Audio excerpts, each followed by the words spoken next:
Em meio a uma crise sem precedentes, o Brasil, que dos 7 presidentes que teve após o fim da ditadura mais recente, 3 não foram eleitos por voto direto, 2 sofreram impeachment e 1 preso.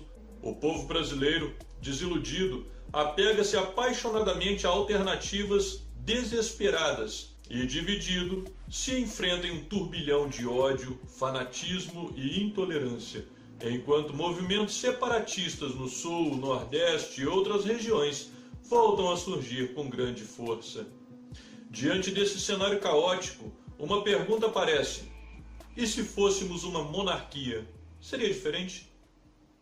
Olá, eu sou o professor Neomar Nepomuceno e no vídeo de hoje vou falar sobre o tema sugerido aqui no canal, que teve mais votos na enquete permanente mantida no meu site www.neomarnepomuceno.com.br. Este estudo foi produzido tomando por base simplesmente a Constituição Brasileira de 1824, a Constituição Imperial, além de fatos recentes relacionados a outros regimes monárquicos análogos ao que vigora no Brasil, pelo mundo afora. No caso, a monarquia constitucional parlamentarista. O primeiro problema que não enfrentaríamos se fosse uma monarquia é o da concentração de poder.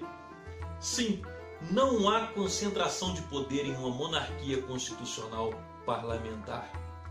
Curioso que quando digo que sou monarquista, uma reação comum é a pessoa dizer: nossa, você é a favor de um rei mandando em todo mundo? Bom, Kim Jong-un, Maduro e a família Castro estão aí para nos mostrar que não é preciso ter uma coroa na cabeça para ser um tirano totalitário. Enquanto no presidencialismo brasileiro, o presidente da República é o chefe de governo, chefe de Estado, provedor do poder judiciário, financiador dos projetos do legislativo, na monarquia em questão, o monarca é o chefe de Estado, enquanto o primeiro-ministro é o chefe de governo. O parlamento é independente e soberano, e o judiciário não depende de nenhum dos outros poderes para compor seus quadros. O segundo problema que não teríamos é o da sacralização do mandato. Enquanto no presidencialismo há uma espécie de dogma presumido de que o mandato do presidente é sagrado e inviolável, tornando a eleição uma espécie de salvo-conduto para aquele que concentra praticamente todos os poderes da nação em sua mão, fazer o que bem entender durante 4 anos, seja correto ou não, legal ou não, moral ou não, coerente ou não com os compromissos assumidos em sua campanha. Esta sacralidade presumida faz com que, quando este deixa o poder, a nação fique acéfala e instaure-se o caos como estamos vivendo atualmente.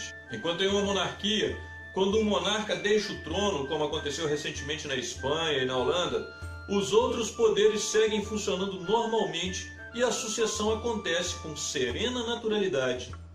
Quando o chefe de governo deixa o poder, como também aconteceu recentemente na Espanha e na Inglaterra, o monarca ainda está reinando, dando segurança para que a transição também aconteça com naturalidade. Uma prova disso é que durante o período monárquico tivemos no Brasil 32 primeiros-ministros em 42 anos e nem sequer nos damos conta disso. O terceiro problema que não teríamos é a crise de representatividade e legitimidade do governo. Durante o processo de impeachment de Dilma Rousseff, por exemplo, era comum ouvirmos os seus adeptos dizerem: respeitem os 54 milhões de votos que ela teve. O problema é que os 54 milhões de votos que ela teve desrespeitam os 90 milhões de votos que ela não teve, de modo que, na prática, todos os últimos presidentes eleitos, de forma direta, foram eleitos com a minoria dos votos, fazendo com que a maior parte do eleitorado e, consequentemente, da população não se sinta representada por aquele que está no poder, gerando um cenário de constante insatisfação e desconfiança. Já na monarquia, o chefe de governo, ou primeiro-ministro, é eleito pela coalizão dos partidos detentores da maioria dos votos. Mudando esta composição, muda-se também naturalmente o chefe de governo, que na prática está sempre alinhado com a preferência majoritária do eleitorado e, consequentemente, da população. O quarto problema que não teríamos é a crise moral. Apesar de, no caso brasileiro, o imperador deter a faculdade de dissolver os outros poderes em caso de extrema gravidade, realizando-se nova eleição e composição, a Constituição de 1824 deixa claro que o parlamento pode declarar seu impedimento, única e exclusivamente por comprovada incapacidade física ou moral, sem brechas ou pormenores, de modo que o monarca cresce e vive com a consciência de que, se perder a moral, perderá também o trono. Como também, de acordo com a Constituição, cabe ao parlamento a eleição da casa dinástica, extinta a linha sucessorial. Não havendo sucessores aptos, a perda da moral pode significar também o fim do reinado de sua família, o que faz com que famílias dinásticas geralmente exerçam grande vigilância quanto à retidão de seus membros.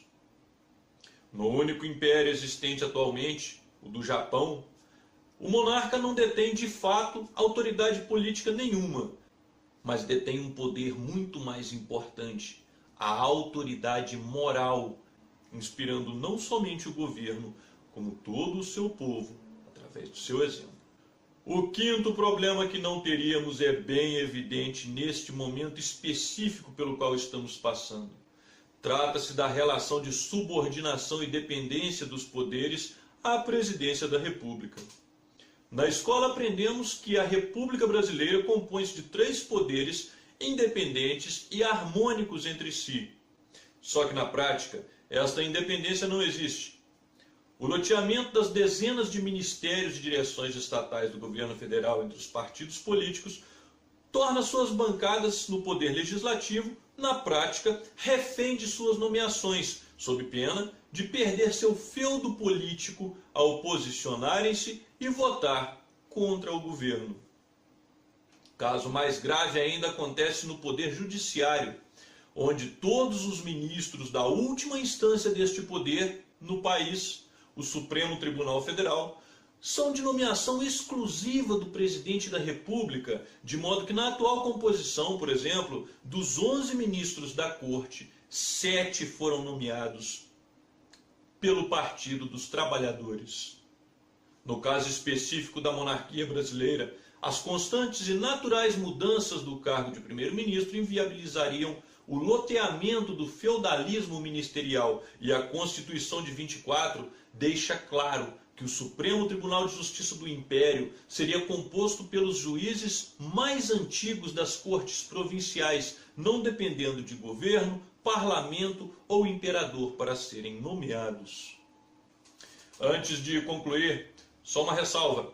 Este não é um canal monarquista, mas sim o canal de um monarquista, que, quando perguntado sobre porquê desta preferência, responde com esses argumentos. Porque reprovo a concentração de poder que existe na República. Porque aprovo a independência e autonomia dos poderes que existe na monarquia.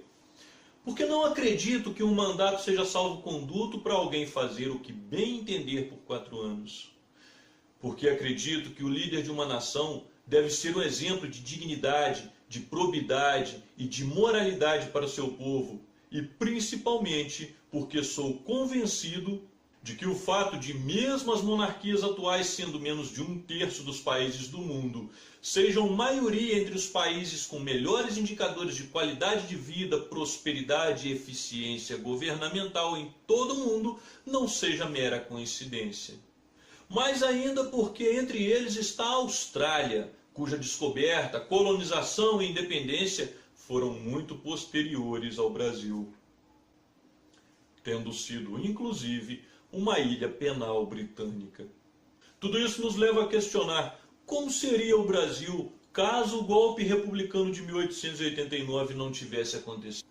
E goste você ou não, o que aconteceu a 15 de novembro de 1889 foi um golpe militar, já que não havia previsibilidade legal, não foi convocado por nenhum dos poderes constituídos e sequer correspondia a qualquer clamor ou asseio da população brasileira. Portanto, é golpe. E por mais que tenham adotado o termo mais bonitinho, proclamação da República, não faz deixar de ser golpe e golpe militar, já que Deodoro da Fonseca era o marechal do Exército Brasileiro. E você?